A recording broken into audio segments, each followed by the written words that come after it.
Well,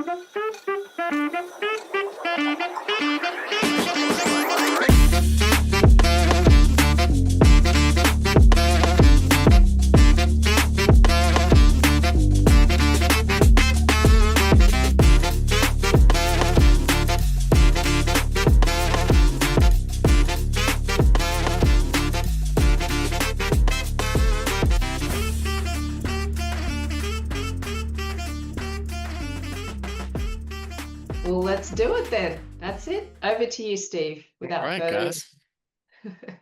Well, thanks, everybody. Okay, good evening.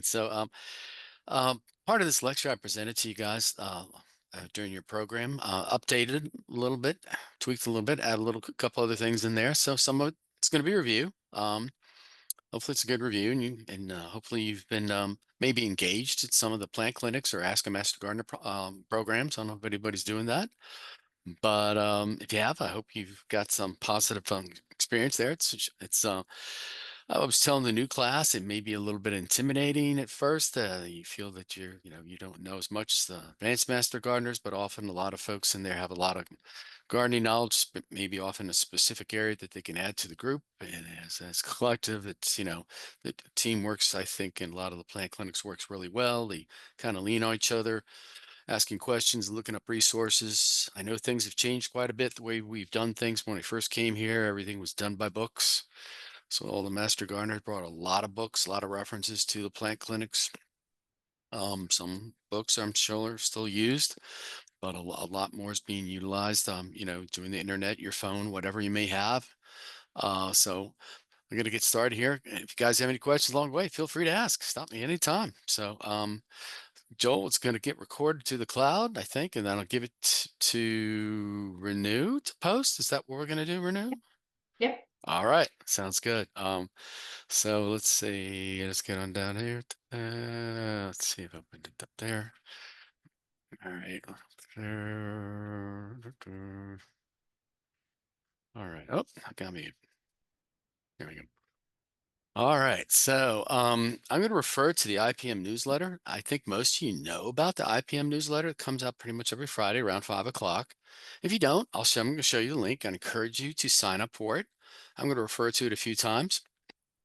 I found it a very, very useful tool to learn about what's current, what's happening in our area in regards to diseases and insects. But also they talk often about beneficial insects, weed of the week, and also has some information at the end of the newsletter. Maybe I'll pull it up. This is Mhm. always fun sharing this over. This is one of the things I don't like on Zoom. Joel will tell you about that. Sharing over. All right, get rid of that. Get over to here. Come over to here. Come down to the bottom. Steve, I can add in the link to sign up to the IPM. It's on the website. Oh, okay. Yep. So I should have it there. I just want to show it to you real quick. This is I think you see it, guys. You see it? Maybe it's a little small. Maybe it's a little small. Maybe it's a little small. You see it? Yep. IPM. All Yeah, right. It's yeah, we probably a see little it. small. Yeah. But anyway, over there, I just want to go through it real quick. There's an index of what's in the issue, which is really great. And there's been a lot in the last several issues. And Renew's put a sign up to get to it, but generally some information up front. It's geared towards commercial landscapers and so forth. Let me get this over here. Check over here what's happening in chat. Put my chat over here. But I think it's useful to master gardeners and gardeners in general. Um, there's going to be an interview for Stanton's position in here in a week or so. I think it's probably going to be checked out by a lot of people here. I'm not sure if I'm going to have time to check it out, but some of you know who Stanton is. And um, so there's the honey locust plant bug. We'll go through there. A couple of these pictures, I think I know who took these. I don't know. It's may not actually. It's probably.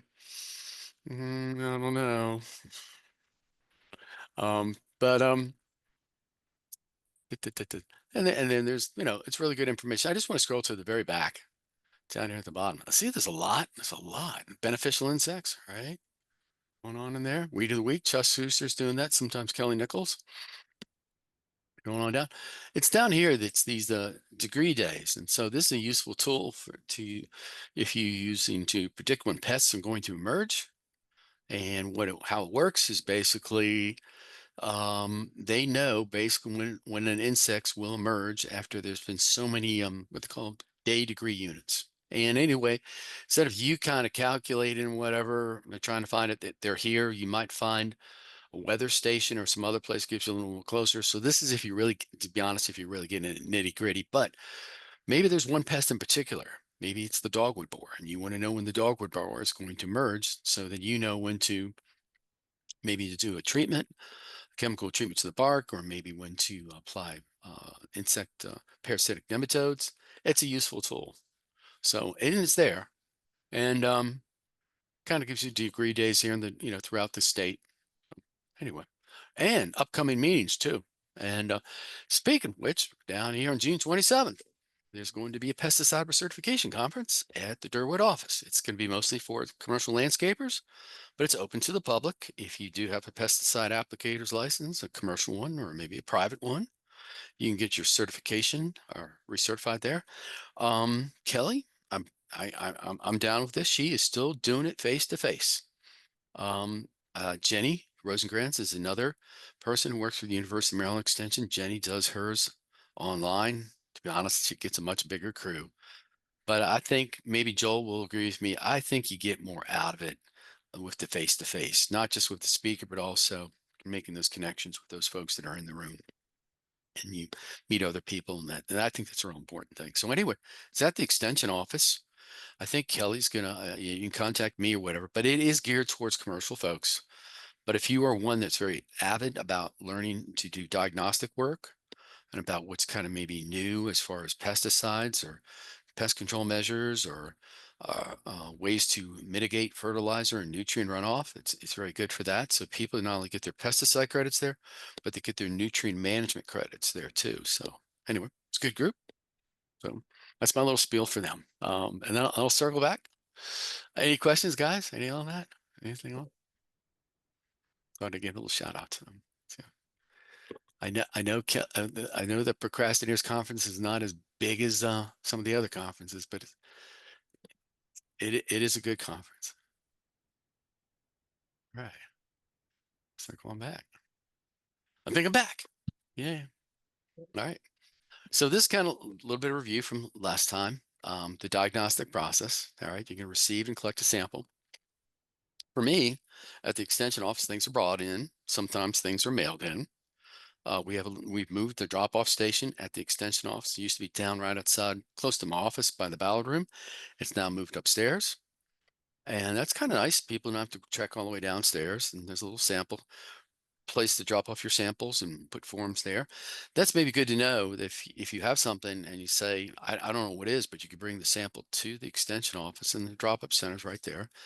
Usually I sort of have a sort of thing when I first get to work. And the first thing I do is I try to do samples. The next thing I do is after I do phone calls. And the third thing I do is MG Mont. And the fourth thing is my least favorite thing is regular emails, which I never seem to catch up on anyway. So anyway, so if the samples come in, I try to make that a priority. I don't get as many samples as I used to. I used to get considerably more.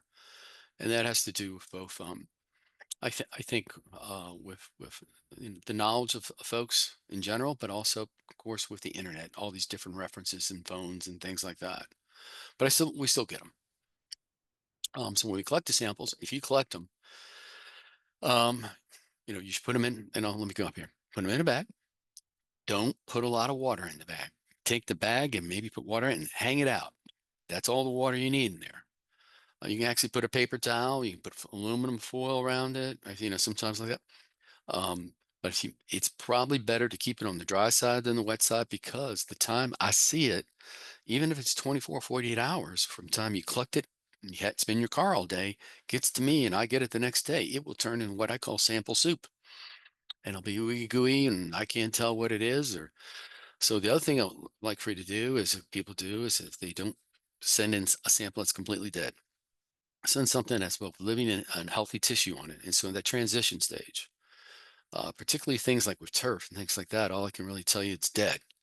And they go, well, I knew that, we go back and forth. And so be generous in the size of the sample. Many times we worked at plant clinics. I don't know if anyone's had this experience, maybe at a plant clinic. They would come and whether a plant clinic, and we essentially had a plant clinic for many, many years on Thursday afternoons. Myself, Arlene Cole, Nancy Ballard, and we'd sit there downstairs in the garage and people would bring in samples and they got a sample and I go, well, where is it? And they go in their back pocket and they pull it out and they open their wallet and they pull out one leaf. And you go, oh my God, how are we gonna be able to diagnose what it is? Many times you can't, but every once in a while you're surprised. You figure out what it is. But ideally, we want you to have the leaves attached to the stem and transition healthy and healing. So the idea of the leaves attached to the stem, having even that little bit of stem tissues, I can determine you taking a plant identification course.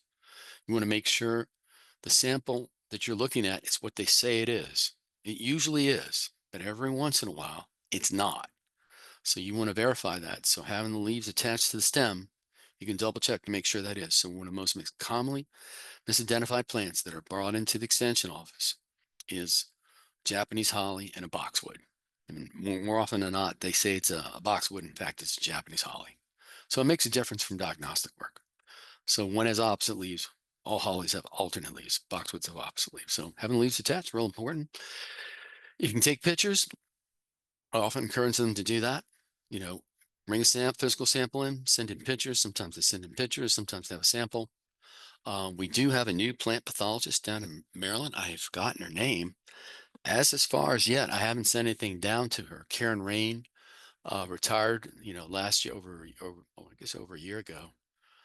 So when there's samples that I can't figure out, I'll send it there. But I only send it there on a couple of conditions. It is the sample worthy enough? I don't want them to go like when I first got their plant diagnostician or first plant pathologist there, Ethel Ducky, she goes, it's dead. You get a real terse note like that. Well, yeah, she won't have a sample that good enough quality that she could identify from it to be reasonable. Don't waste my time. And I'll try to do it. The homeowner samples, I try to be, kind of trying to do my best to screen that because I don't want to take a lot of the time of the plant pathologist down in Maryland, who's their main focus is really folks in the industry. So for the most part, I capture most of them. Sometimes I get some help. I lean on some other folks, some other resources, but that's usually the protocol. We don't want to go straight down to Maryland, although sometimes people do. They drop it off, but I usually try to screen it so that we don't burden them with too much work. So, all right, record the problem history. All right, what is it? And usually most people know, sometimes they don't. And age and the size. The other thing is, how long's the plant been there? It was recently planted. That's really good. So recently at the office, Christina redid the information sheet people have to fill out, and it has not been ever redone since I've been there. So, and that says something. So we made it all in one sheet, put it in there, and I kind of simplified it and said, all right, so one thing's real important. Has it been, how long's it been there? Are other plants nearby affected? And if they are they of different types of plants, particularly if they're in different families? So that's real useful to know. So if you see things may have similar symptoms, but they're in different families, that would tend to lean to something. It's either really general type of disease or it's more environmental or abiotic, like a chemical type of thing. So most plant diseases usually kind of focus on something within a family. And you look for the patterns. Is it on new growth? Is it on old growth? Is it on edge of the leaves? Is it browning or yellowing? Is it interveinal chlorosis? Those types of things. When the symptoms were first observed. Was it present last year? That sort of thing. So collecting a lot of information. So that's one of the things that's really useful in a plant clinic when you get a good master gardener team is that someone is asking some questions and someone's looking up the answers. And then when someone's looking up the answers, they find someone else asks some questions to kind of get you more specific. And so the other thing about trying to find out the plant location is it really the best, plant for that location or the soil factors, was it maybe root disturbance, recent weather patterns. And I was just really recently looking for um, some pictures. I got them somewhere. I got a lot of pictures. And one of my goals is to try to sort a lot of the pictures I've taken over the last several years. Then up in Adamstown, about, I don't know, I think it was late last year, early last year, there was a significant hailstorm up there and it was bad. And I've been in a couple bad hailstorms here, and I've been a couple out in Oklahoma, but we've gotten some good ones here. Anyway, they're localized. And what they'll do is they'll do tremendous damage in a small area, which seems to be a small area. I mean, you're down the road and they're going, I don't know what you're talking about. So trying to find out things like that, because the amount of damage that was done to the nursery up there was significant. So recent weather events. Could it be planning, related? Lots of times people plant things maybe not appropriately. Um, and so you can ask who planted, did you plant it, that sort of thing. And that way you can kind of check the questions about girdling ropes and wires, the burlap and things like that. Some of those things may not show up right away. Will show up over a little bit of time. Were there any types of pesticides in water? I remember this question we often asked them. Saying, hey, it's sort of a kind of loaded. How'd it go? So if you ask them how often do you water, and whatever the answer was, it seemed like yes, that wasn't right. You're watering too much and you're not watering enough. So anyway, but but it sometimes happens. Fertilization, um, mulching practices. Those can be factors sometimes. And you can ask what the client thinks the problem is too. And that gives, often they have an angle on it. Sometimes they don't. Observe the symptoms. So, just a little bit backing off what a disease is. So a disease, when we think of a disease, we usually think of a causal agent that's caused by a pathogen, some living type of organism, a bacteria, fungus. But technically a disease is something much broader. That includes unfavorable weather conditions, genetics, nutritional factors, things like that. So technically, that's what a disease is. But we're usually looking at things that are, when we're thinking disease, like pathogen related. So getting a good hand lens or magnifying glass is really good. But nowadays, I guess you don't have to do that because you got your cell phone, and your cell phone can actually do pretty good magnification. So often forget about that. But I like having my little hand lens and pulling out, and it makes me feel kind of geeky. Pull it out and have it on the lanyard and so forth. So um, I did the triangle this time. So there's also a disease. This one, it's a donut. I think I might have showed you the donut last time, or both. So this is the disease triangle. So these are the three things. It's sort of when all three of these things can come together, you're probably going to get a pretty good disease, like the perfect storm. So the pathogens usually out there for the host. That's did we plant something there that was resistant or susceptible? Okay. Then it's the environment. So when these three things come together, you can get a disease. So some years you won't see much of a disease issue at all. It has maybe nothing really to do with what the homeowner did or whatever. It's just the environmental conditions. Right now, the weather we're getting right now is pretty good. We're setting up diseases. It's cool, cloudy, wet. This is kind of good for fungal diseases. So this is probably making a plant pathologist kind of happy. So if it was warm and dry and hot right now, they would not be happy because this is what kind of sets the stage. So we're going to see this. So a lot of these fungal spores that overwinter are kind of like this.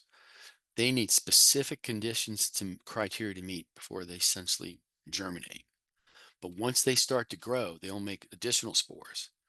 Those spores then don't need as much. They're less demanding in the environmental conditions, so they can reinfect and reinfect and reinfect. But that overwintering spore, the one that's going to germinate, needs specific conditions. And this might be what you know certain disease wants. May like this weather. Some like it warmer, cooler, so forth. So knowing the records. So at a golf course and other places, they have weather stations that keep records and they have models that they know if they get so many days at this average temperature with this relative humidity, the odds of, say, powdery mildew or brown patch or pink mold, whatever, is low or high. Then you have that information and what are you going to do? Are you going to do anything, nothing, whatever? So there are services for places that, nurseries and golf courses that kind of do that. They just, they'll tell people, the odds of you getting brown patch are, it's very high if you're going to do anything. So a lot of rambling on there. Any questions, guys? I got a rose is coming in.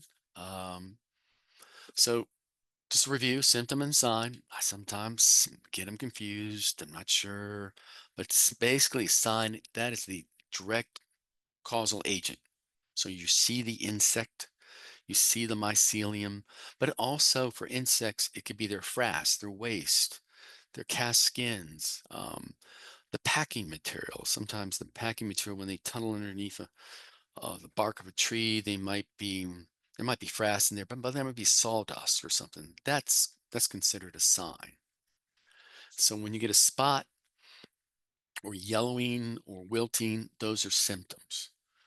So most of the time, back in the day, maybe still to this day, when we do diagnostic work, we are diagnosing from the symptoms most of the time. Sometimes we'll see the causal agent. So we're going to look at the symptoms. We're going to know the plant. We're going to know the past weather conditions and some of the history, and we piece it together. So usually from that, we can make a diagnosis.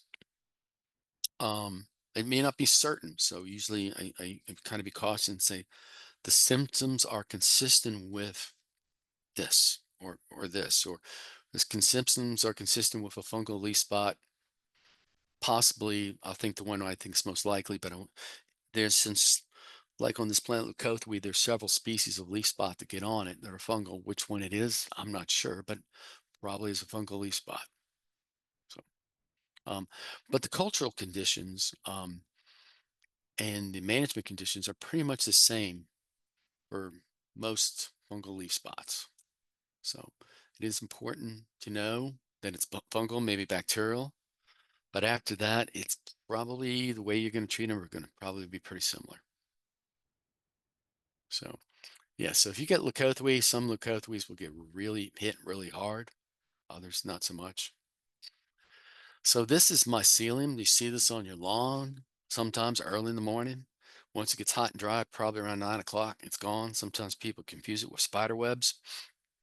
There's about three or four diseases, 3 or 4 turf pathogens that have white mycelium in the morning. There's a couple that have pink and yellow and things like that.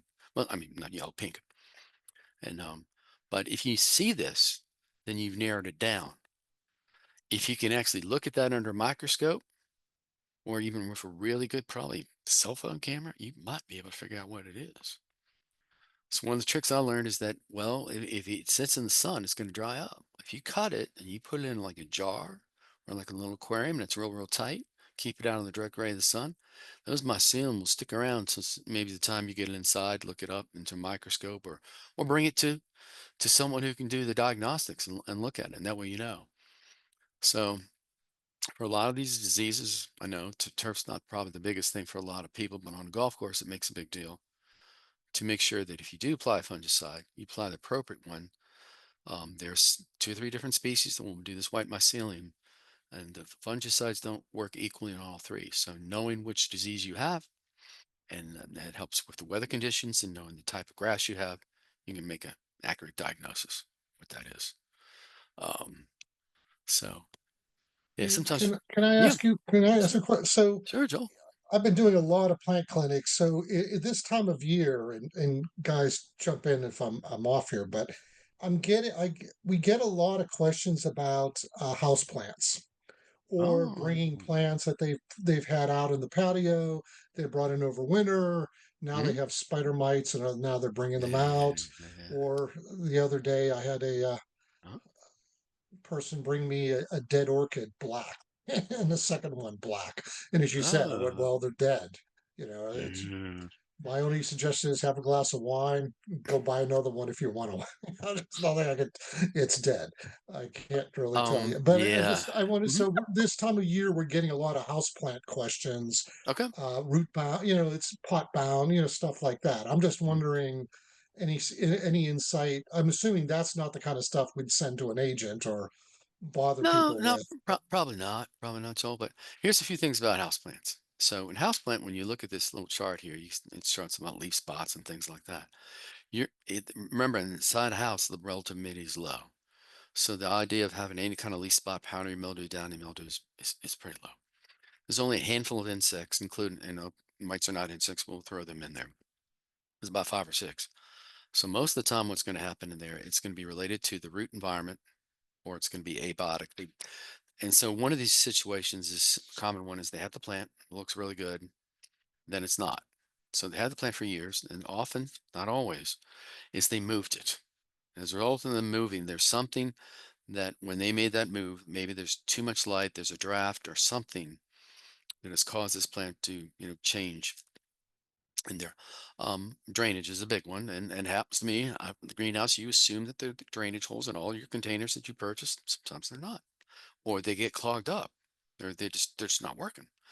So those are some possibly things. So probably overwatering, underwatering are the big things. But if they've had it there for a while and there's something changed, it's more than likely, I think it's a change in environmental conditions. Maybe there's a change in the light, they have a new light and the shades or something like that. But yeah. So houseplants, and we did used to have a really nice IPM fact sheet on houseplants. It's an old school one. What I mean by that, it was made to be printed out. It was not made to be put on the internet. But these old ones, if you go back to the IPM series, Janet, they're actually pretty darn good. I like them, but they're not internet ready. So, but they have one on houseplants. It goes through most of the common things. Another one thing that sometimes people do is they get a little excited. They might get a little too zealous with the fertilizer. Their plant's not doing well, so I'm going to add some more fertilizer, and then my fertilizer is going to help me out. So fertilizer isn't quite like medicine. Sometimes it might make things kind of worse. So that's one you do, and whether you got a house plant or whatever, you're going to look at the symptoms. You're going to look at the kind of things that are in there, and maybe you repotted the plant, and maybe there's something in the soil mix or something there that just didn't quite like. So often, one of the big things we try to figure out, is it an event? An event would be something, this goes with your house plant. You goes in there and the leaves all drop, they're all brown, but then you look at the new growth. The new growth seems to be happening. So if it was a disease, it would usually carry on after that. So then we got the event, but we're not done yet. We got to figure out what the event is. What was it? Sometimes it's just some interesting things out of some you and the client may not know right then or there. Some other event was there, and I can think of a lot of them that were outside where plants and things looked really, really poorly because they found out later that somebody was spraying something, power washed the deck, and there was some kind of chemical that was used, or it was a plant, but I guess they had there was Memorial Day weekend. They got the new grill, and the grill got really hot, and the flames were up 10 feet up in the air, and it kind of toasted the bottom of the dogwood branch, and things like. Oh, then you find out that that's why it happened. That's why it's just on the one side of the plant next to the house, that kind of thing. So asking those questions. So the event thing is a big thing to rule out, and one of the big ones is cold, whether it's inside or outside. You get a cold series event, and so you sometimes see that. And there's certain plants in the landscape.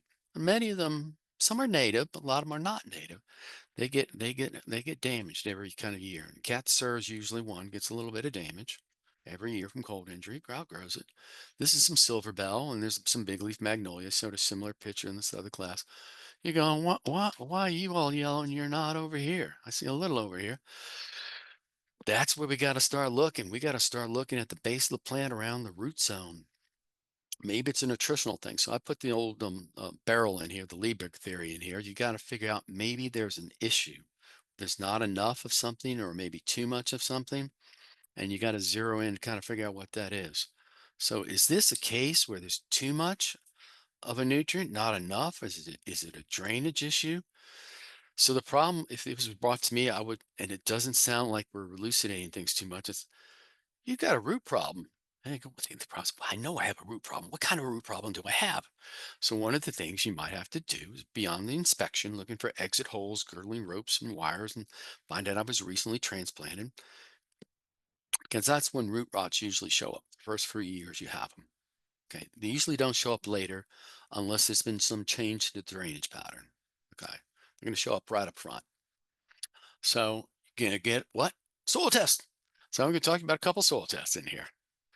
So this is the link here where you can go and get the soil test, and you pick your favorite one. A lot of folks like the University of Delaware. I think that's a good one. You get your most for your money out of there, and they test for lead. But a while back, originally University of Delaware didn't test for lead. We had to go to Massachusetts, and Penn State started doing it, and so forth. So I did this one was I think it's called Waypoint now. And so this is some of the things they test for. Okay. And you got to find out what's appropriate, what you want. Often if think you got a root problem, you probably want to test for a couple things. You want to make sure you test for micronutrients and you want to test for soluble salts. Organic matter is good. Organic matter is good. Nothing wrong. I think probably if it costs a little bit more, maybe, I don't know, see what it is in the budget, maybe get that. But this is right here. You've probably seen this. You know what this is from. This is from salt injury on sidewalks and things like that. Where this comes into play is what's going to often come in later on, where you're going to see a lot of weeds right along the edge here. So that often you get a cycle of weeds coming in. Summer annual weeds, then they die winter annual weeds. But this whole thing here too, so if this is running off and it's going to collect in at a low point, if you're at the plant at that low point where all this water is running off of all the salt, that could be a problem. So one way to kind of verify it is or it isn't, or if they've been over or they've been under fertilizing, is to get soluble salts tested. It helps out. So this one is just here's a soil report. This is one from Delaware. It's pretty low in phosphorus. You can't look at a soil and know it's low in phosphorus. You really need to get it tested. So that's important. So one of the things we often ask people is to get a soil test, or if they've gotten a soil test, hey, what are the results? Usually the lab from where you would get it from, they'll help you. They'll usually give you the lab from where you would get it from. They'll give you recommendations. Delaware and some of the other labs, once you tell them you're from Maryland, or they see you from Maryland, they will give you specific fertilizer recommendations for turf in Maryland. It'll be a little different from Delaware, or if you got it from Virginia. We differ a little bit. So what was getting that? This one's got a lot of phosphorus. How do you know? Got to test it. Got to test it. So a lot of the soils in Montgomery County have sufficient levels of phosphorus in. I would say from the years that we used to do the soil analysis by hand, it was 2/3 to 3/4 of the time. It was adequate. I'd say 2/3. So check symptoms out. Some of them are pretty cool. Check them out. This is herbicide. This is some Roundup injury there. This is, well, I'm not sure. That might be a dog. So that's what I'm thinking here. It's a big dog. And where are the big dogs? Big dogs are over Rupert. Yeah, anyway, there you go. So we got some, remember that all diseases are not necessarily living. You got abiotic diseases. But we got rose rosette up there at the top. That's taking me out really bad up the school. And calico scale and some down here, there's some oaks, sawflies. So reading the IPM report kind of keeps you abreast of what's coming out there, that kind of thing. And the other thing too, it's really useful as an index. You look at last year's and you kind of get a prediction too. So trying to get these in here. This is just some winter injury. It'll outgrow it. And certain plant materials, you kind of see it. You know, if you have something as hollies, and certain hollies tend to get it more each year or more frequently, not every year. This is something, I don't know, anybody knows what that's from? Animals are strange. It's a groundhog. Some groundhogs like chewing on plants and some don't. Why do some? It's like some cats that come in and scratch up all your furniture. Other cats don't. So groundhogs. This is gonna be rust. Yep. This is on a hawthorn. So it's gonna impact your fruit. And so this is actually a sign. This is a fungus right there. This is some rust, and you get rust on all. Goldenrod gets a lot of rust. Hollyhocks get a lot of rust. Lots of things get rust.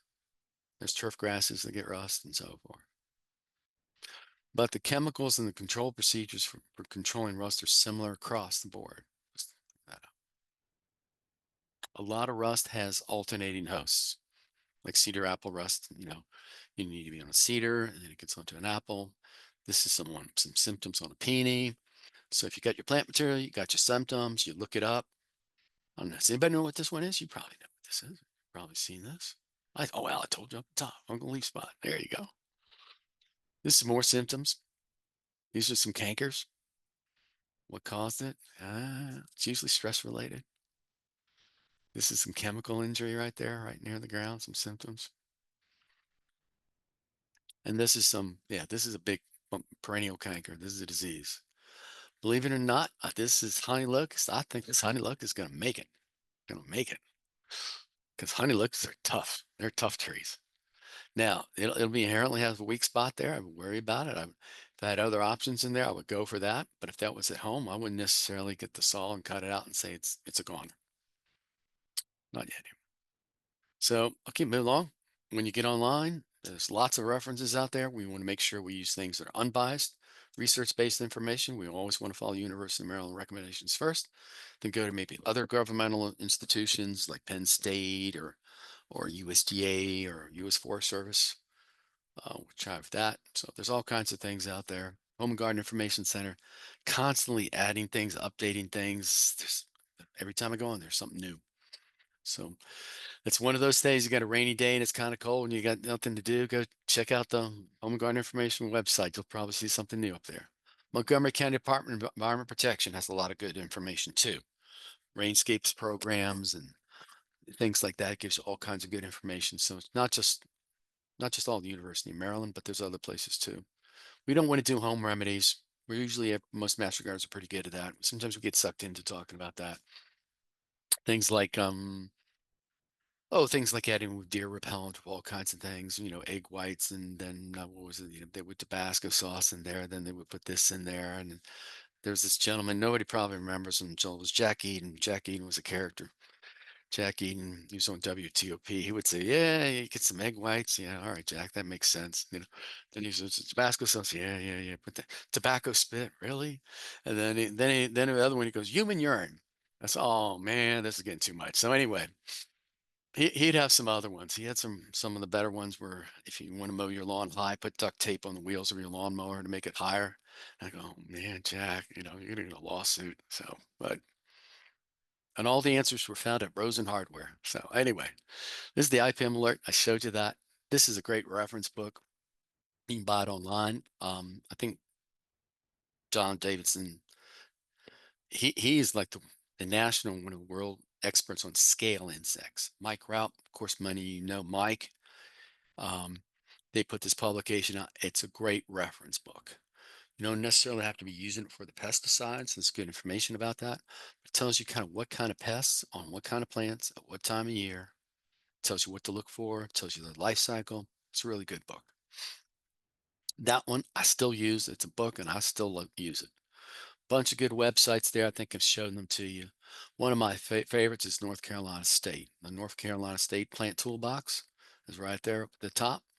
Bug of the Week's fun thing to look at if you get a chance by Mike Rout.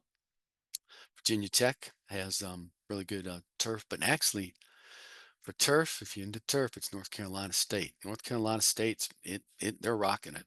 They're like, to me, like Penn State was around 20, 30 years ago. They got it going on. And Penn State still does. Still does. So you formulate your hypothesis, diagnosis. Remember, there are certain things that are, kind of, I always like this little diagram here. There are things that are in there predisposing and inciting and contributing factors. Most plant diseases, like 90% of all plant diseases, they are brought on by the plant being weakened, stressed, some environmental condition, weather condition, something like that set it up most of the time, particularly if it's been in the landscape for a number of years. It's almost always the case. Something happened, something exceptional. So think about that. I often use this little chart and these phrases in there and things like that, predisposing, inciting, contributing factors in my write-up. So, yeah, almost done. Getting there. Getting there. So it's a little bit of an art of science. Best way to do it is just have experience. Go to plant clinic, study, check out everybody there. Usually most of the plant clinics, everybody's working together, solving problems, and everybody's learning. Some people really enjoy this, and I just threw a couple things down. It's one of the problems I still have today. Don't fall in love with your first conclusion. It's this and anything. No, it can't be that because it's got to be this. And so try to keep an open mind, and diagnosing plant problems on the phone is not easy, particularly when you get into a dying tree. If you're on the phone, if we're ever in that situation, you're not going anywhere, go grab some coffee or tea and you'll hear the story about the tree for a few minutes. before you even get a word in there. You know, this tree is important to us. And a lot of people. So, as I know you all do, you follow the principles of IPM. We do use pesticides, but that's the last resort. We try not to use them at all. We do. We want to use things that are going to essentially be, you know, organic or OMRI if we use them at all, if we need to. And most of the time, as you go through this pyramid, you come to the conclusion you don't need to. It's not this. We've missed the boat. It's the wrong time. Your sanitation is going to do it. Resistance, exclusion, trapping, other things will help us out. So, and moving along here. So just kind of review, you know, looking through there. Certain plant materials, as you go down like in a nursery row, and you can see the difference between what genetics makes. There'll be a row of crab apples or cherries, and you come or London plains. These all look fine. Then this one row, they all look, you know, they're dropped their leaves or the leaf spots on them. Um, so yeah. Um, so yeah, look for the patterns and things like that. See if there's things like that. Oh, another big one is if the tree's not doing well, the shrub's not, how is the turf around there? Because that might kind of, if the turf's kind of dead near there, then that would kind of make me think that it's not a plant disease, that it's maybe it's a chemical fertilizer.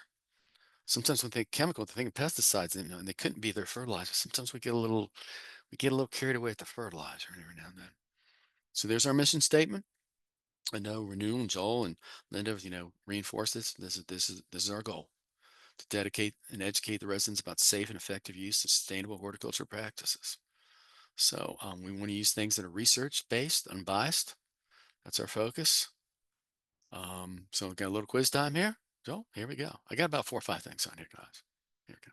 Just pop these up. All right. Here we go. I just took a picture of this, you know, just an hour ago. So that plant material, that's a phosphorus holly. So that's one of the things when you're trying to figure out the plant. Someone's looking at the plant. And you can maybe look, you know, if you got that book from Mike Rout, you go, all right, this is hollies, and this is like May, June. What do we see on hollies in May, June? That kind of thing. And these are egg sacs. These are egg sacs of you guys. Some of you know it, right? You see a lot of this, and it likes it on you know, hollies. Not so much on American holly, but it likes it on Chinese hollies, and it really loves it on Nellie R. Stevens. Oh, loves Nellie R. Stevens. But it likes camellias. It likes plum yews. It's on different. This is cottony camellia scale. These are their egg sacs. So here's the question you're going to ask janitor. Oh, all right. I got these little boogers. I don't like them. What do? Well, you know, get a small plant, you can run them off. Get a small plant, you can hose them off. It's pretty big, got quite a few. Well, there are a number of insecticides you can use, and there's different, you know, levels, if you will. You know, the neem, the wart, the soaps, and things like that. They all have their pluses. They all have their minuses. Most of them are contact. Yeah, they're not going to work on these egg sacs. No, they're not going to work on these egg sacs. They're going to work on the little guys coming out. Well, how do I know when they come out? You can read the IPM report. That's very helpful. Or you go out there and what do you do? What are you going to do? What are you going to do, Sarah? You're going to go out there and you're going to get your little hand lens out there and you're going to look for the little crawlers. And when you see those little crawlers around, that's when you go. That's when you want to, if you want to do it, if you want to use something like your neem or whatever, if that's important to you. Well, if you only have one plant, get your garden hose. I do that all the time. Just hose it off. Don't use it. But if you got a lot of them, you're growing, they're pretty big. I get it. Maybe you want to kind of knock them down for whatever reason they kind of built up over the years. Want to kind of regain the momentum, push them back. Sure. But that would be time to when the youngsters out. And that's true of all scale.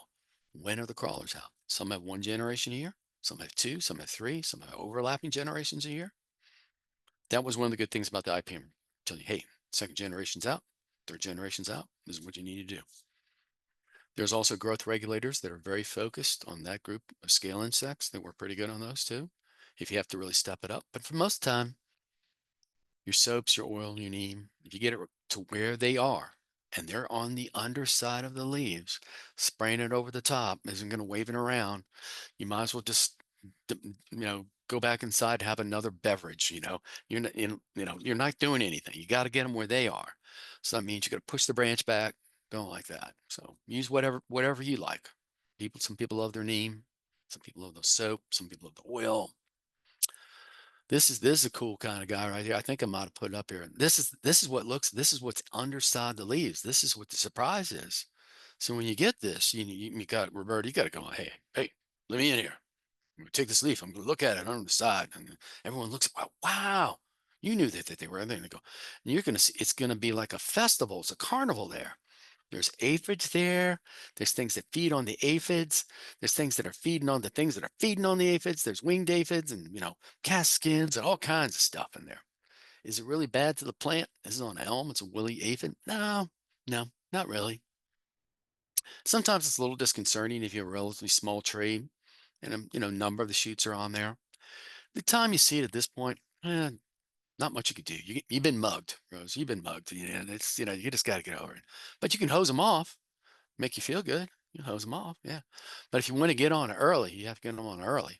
But most of the time, you don't. It's something you'll be fine. It's not going to take the plant down. It's going to be good, but it is kind of gross looking. Oh my God, you could see it. It's like I have a little video of them. I don't have it here today. It's like a thriving mass of these things wiggling around and everything. So this one, all right. This one, I want you to what do you think about this guy? You probably heard about this, right? You ever seen this? This is on patience. Anybody ever seen that? The one I'm trying to show in this picture over here and the next picture are these guys. Somebody with really sharp eyes like Renew and said, I see that little brown thing right there. What's that? What's that over there? Those are thrips. Thrips. They're not the problem. These little white things. What are these little white things? It's a sign.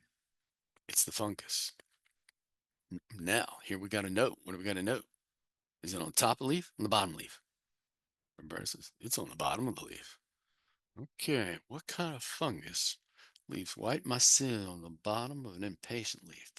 That's where you're going. That's where you're doing your research. You're looking up. Now, a lot of these things, and some of these things, you can look at these split, you got the answer. Sometimes, I'm telling you, it takes me and maybe I'm not, I'm not always the fastest one there, but sometimes it takes me 15, 20 minutes. And after that, I said, I need to step away. I need to think about this. I'm getting stuck down this rabbit hole. And I'll circle back later on, maybe an hour later or the next day. I'm not giving up. After a while, 20 minutes, I'm going, oh my God. It usually comes to you pretty quick. And the scary thing, Sarah, what happens is you can't let go. You can't let go of it, Carol. You'll think about it and driving home. What was that plant in the office? The white spots on the leaves. Couldn't remember what it was. Couldn't figure it out. Bugs you. You have dinner, still bugs you. In the middle of the night, in the morning, all of a sudden it hits you. You know what it is. And you want to tell somebody, but you can't tell anybody. You gotta go back to work. Does anybody know what this is? This is downy mildew. This is downy mildew. Okay. Downy mildew is on the underside of the leaf. All right. So this is, here's powdery mildew. It's on the top of the leaf. So there's all kinds of powdery mildew. And powdery mildew, I don't know if you know, you've been watching this the last several years. There's a lot more strains of powdery mildew. There's about 5 or 6 different species of powdery mildew, and there's many strains. It's like we have different versions of apple trees and azaleas. We have different versions of powdery mildew and downy mildew. Well, this version of powdery mildew gets onto this plant, and this one gets onto this one. They're called pathivars. Well, the powdery mildew and the downy mildew decided, you know what? We're going to branch out and start attacking plants we haven't attacked before. So one of them is a dogwood. When I grew up, you never saw powdery mildew on a dogwood. Now it's pretty common. And on peonies and so forth. How come? What's the change? I'm not quite sure. I'm attributing some of it to climate change because we have a much longer period of higher humidity. Powdery mildew is an unusual disease. It does not need a film of water. It just needs high humidity to infect. So it's kind of what's right. All right, this is a super tough one. This is where you got to call in the troops. This is where you're getting on your friends on speed dial. You call them Joel, Renew. I don't know who's the master diagnostician. You call them on it. I got this tree. It's a hornbeam. It's got these kind of wiggly, kind of girdly things on it going up. Does anybody know what the heck that is? Somebody's in there and who's going to think this out? Okay. Rose can say, I know. I read about this. I read about this in an IPM report. I said, yes, I did. So what you're going to do is I'm going to go back on the IPM website and look it up. Lo and behold, she's right. There in April 15th, June 2022. There it is. There's the whole story behind it. So that's why some of these reference books and things like this is pretty good. It's an odd one. It's an odd one. It's kind of related to the two-line chestnut borer. And there's different versions of these different species. And this is where some serious Stanton was putting out this, Stanton was putting this out, leaning on some of his other entomological cohort friends to kind of help out. So I know it's real fuzzy, you can't read it there, but if you do go to the IPM report, it's April 15th, 2022. I just pulled it off there because I actually have this rose. I have this wood sample in my car. I said, well, this would be a good one to show them because that one was like, when we saw it going, what the hell? What is this? I've never seen this, crazy looking. So some of it's fun when I think it's fun when you figure out some of these ones you've never seen before, you've never heard before, and you get it figured out. So there's this one.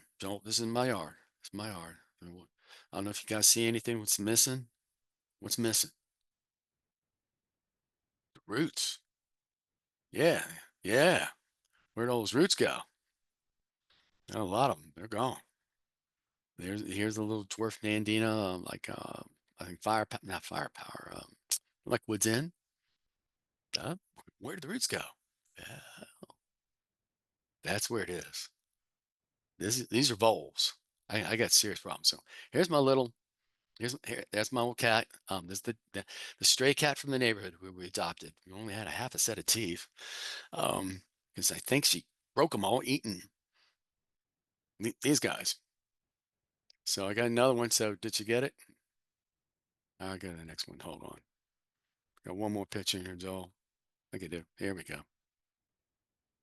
Yeah, she got it. And then what she's gonna do, she's gonna put it on the porch. Why is she gonna put it on the porch? Because she wants to show off how good of a hunter she is. She's darn proud of it. So that's how we found her. Something kept dropping dead voles on our porch, and I go, this is somebody's idea of a funny joke, So anyway, we found the cat and we adopted, and so that was she just a small little cat, a great. So actually, arboretums like Longwood, I think Dunbar and other places, they use cats to control the vole population. They're very effective at it. I know, stray birds and things like that. I don't know what to tell you. So that's not cool either. But anyway, they are very good at controlling voles. Anyway, that's my thing, guys. Go try to end it right here at 7. Gonna give you enough time for questions. Sorry about that, guys. Yeah, that's great. It was great. Hey, Thanks just for real listening. quick, you mentioned the winter. We did finally have actually a cold winter this year. Is Hmm. that something we should be looking? I'm already getting some questions about that as well. People's, trees, their hollies and others. Is Hmm. that something that we should be expecting Yeah. And to then there's see something damage else. in? I was trying to get this other picture, Joel. There's in my neighborhood, and I missed it. But I don't know if you remember last August, we had about, I don't know, it was 28 days with no significant rain. Might have been more, Right, 28, drought. 32. Yeah, That's a little microflash drought. And I noticed in a large number of green giant arborvitaes, but also lelands that have been planted in the last year or two. Some of them were quite big. A lot of them died and they just turned brown. So here's the thing with an evergreen. I could cut an evergreen tree, take a white pine, cut it, stick it in the ground. How long is it going to take before it turns brown? It's going to be 6 months. It's going to be like right now, probably maybe not 6 months, but it'll probably be the end of July before it'll turn brown, like what I call lunch bag brown. So that thing, that Leland, when did it get in trouble? It got in trouble 6 months ago. So then you got to start thinking, what happened 6 months? Was it cold or was it that drought? It was probably the drought. But Joel's right. That's where we got to backtrack. And I keep forgetting about that. And I know Stanton would point it out, hey, you remember that drought? Remember last summer was really wet and really dry? Those things, those that goes in those predisposing and contributing factors that cause a lot of these diseases and dieback that we see now. It's what happened 6 months ago. We need to think about that. So that's a good point, Joel. Yep. Yep. So, anyway, I can't be the only one with questions. So please, please. Yeah. yeah. So Unfortunately, we're not going to have the pest management course up at Montgomery College this year. I got to hold off 1 year. They still haven't pulled it off, Joel, but they will. We'll get it next year. We do have my herbaceous plant materials class, and then we do go over pests and diseases a little bit in there too. But we'll try to bring that class back, pest management, next fall. Probably need some more time to get it set up. That was big shoes to fill. Big shoes to fill. So. Absolutely. Okay. Questions from the group? There we go. Roberta, go ahead. Oh, you're on mute. Roberta, you're on mute. We can't hear you. There you go. This may be too specialized, but since you mentioned cedar rust disease, I thought I'd ask you this. I have a very old cedar tree that was a foundation planting. Mm-hmm. And that means 60 or so years old. And the birds love it. Mm-hmm. About 30 years ago, my husband and I planted a crabapple tree, not realizing that we were putting the host right in the right place. And so they exchanged cedar rust disease. And 1 year the crabapple looks like it won't make it, and the next year the cedar does. And I just wonder, short of spraying, which I've had Bartlett tree do, it just seems to be an endless problem. And is there some point where I should just cut my losses and cut back the cedar tree, which is turning orange day by day from the rust? Wow, that's a pretty significant amount of rust. So yeah, the fungal spores from an eastern cedar apple rust often infects the eastern red cedar, and they spread a considerable distance. But to me, it's always made sense that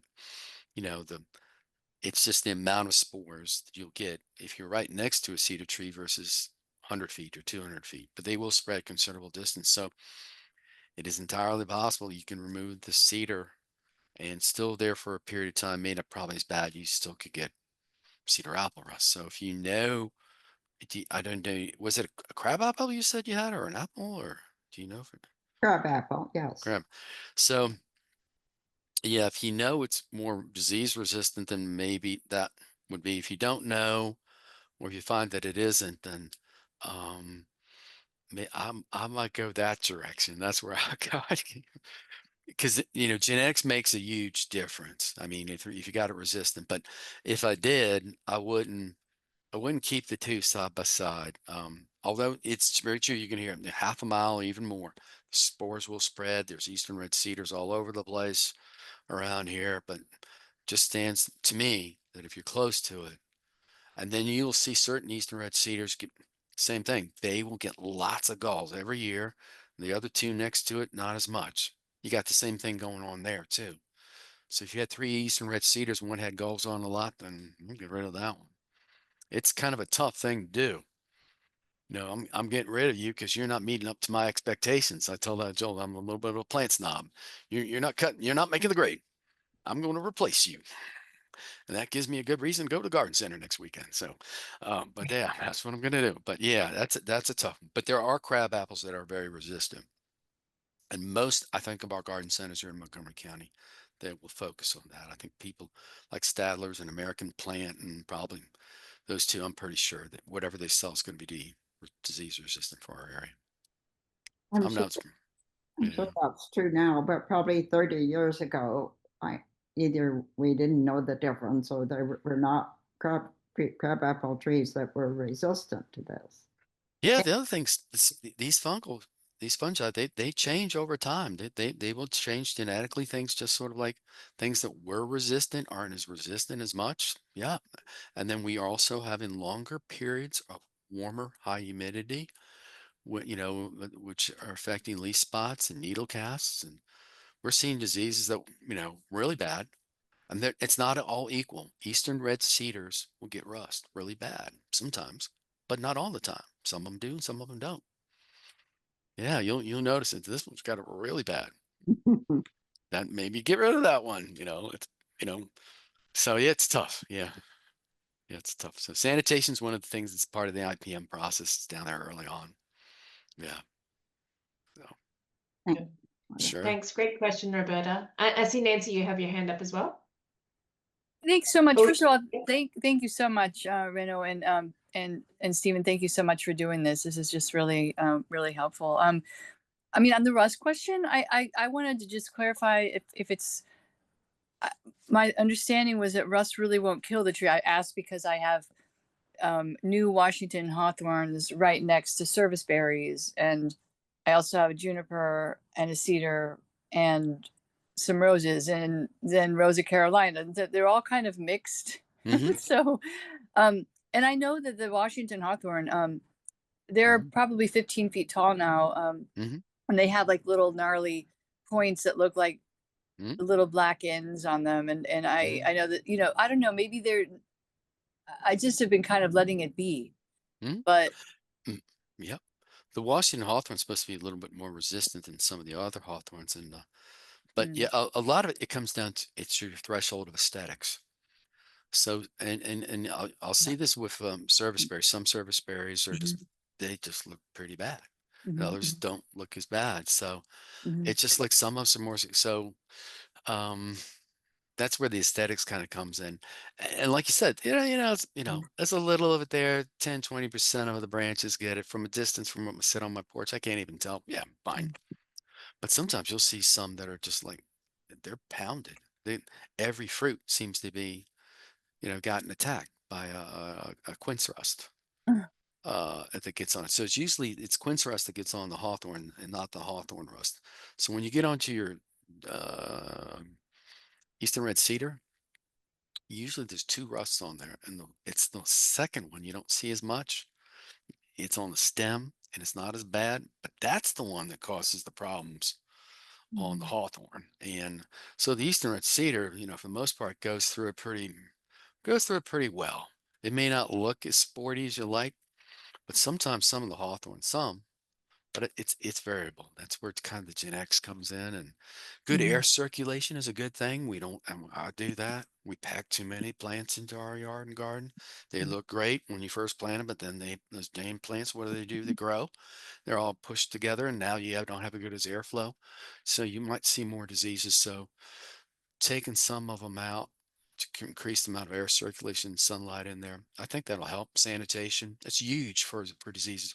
Raking up, destroy the fallen leaves, cutting off the dead mummy fruits and things like that mhm, goes a long way. Maybe to the point where you know, you're not going to use any fungicides. Not usually, most of us don't use fungicides because the time you recognize there's an issue, you can probably miss the window for you to apply the fungicides, and you usually have to do it multiple times. It's not always a good guarantee everything works for you. So I think the other alternatives or options for IPM are way to go. Um, but yeah, and genetics is a big thing.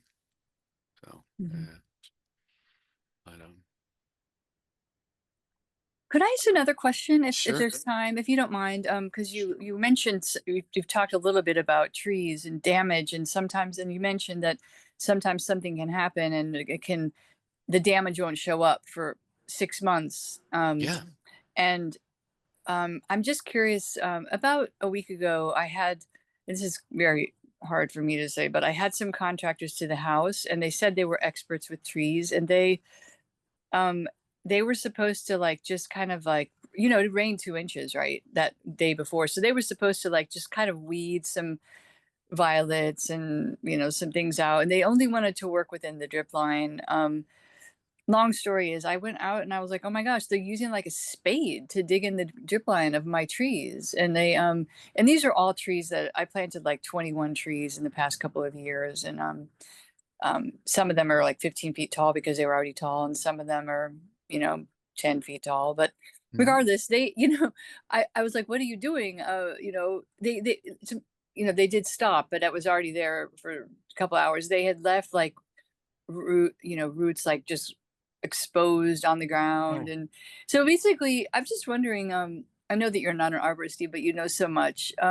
Is what would you say? Because I'm sure I'm not the only person whose roots have been damaged by a contractor, you know, recklessly or whatever was in their brains. I don't Mhm. know. But I mean, I know that they're not going to die. I mean, I hope they don't ever die. But is there something that that a person can do if the roots have been damaged? Is it just a matter of waiting to Yeah, see? yeah. Well, it could be. Hopefully, it's not a significant amount. If they do Mhm. damage the roots and you do see them, maybe they're cracked or they're broken or they're up near the surface.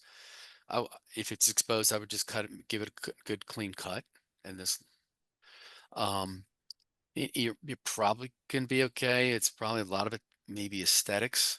And it's not good for the tree. I don't know how much they did. They could have done a little awful lot or a little bit. I'm hedging. Maybe it's more of an aesthetic thing. This just doesn't look right. It's not professional. This is the way to do things.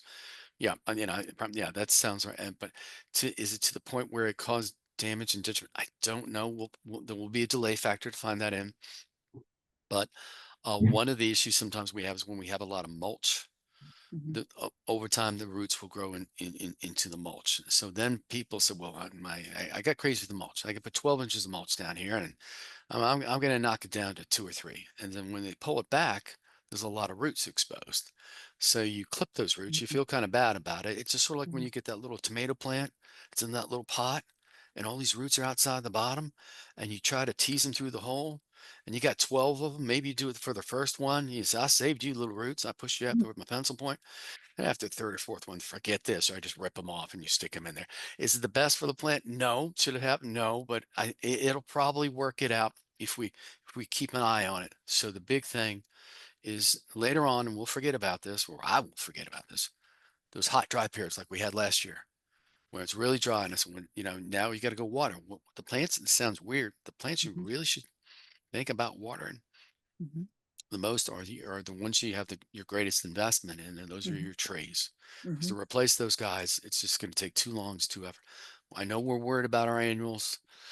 I know, but when you get a real drought like that, you probably want to pick maybe there's 1 or 2 favorite your trees out there. Maybe it's your crabapple, or maybe it's your silver bell, and then you go for that because Mhm. yeah, it's hard, but yeah, that can happen. Thank you. Sure. I actually have been watering these trees religiously every single week, an inch a week, which Ooh. is actually it's been like 2 full days of watering every week for Oh, like 3 wow. years. So Oh, it's a lot. It's been a lot. You can't replace that, right? no, You can't no. replace that amount of work. Oh, yeah. But yeah, except for winter. Although I heard evergreens need water in the winter as well. But yeah, I've been really good about Yeah. watering them all.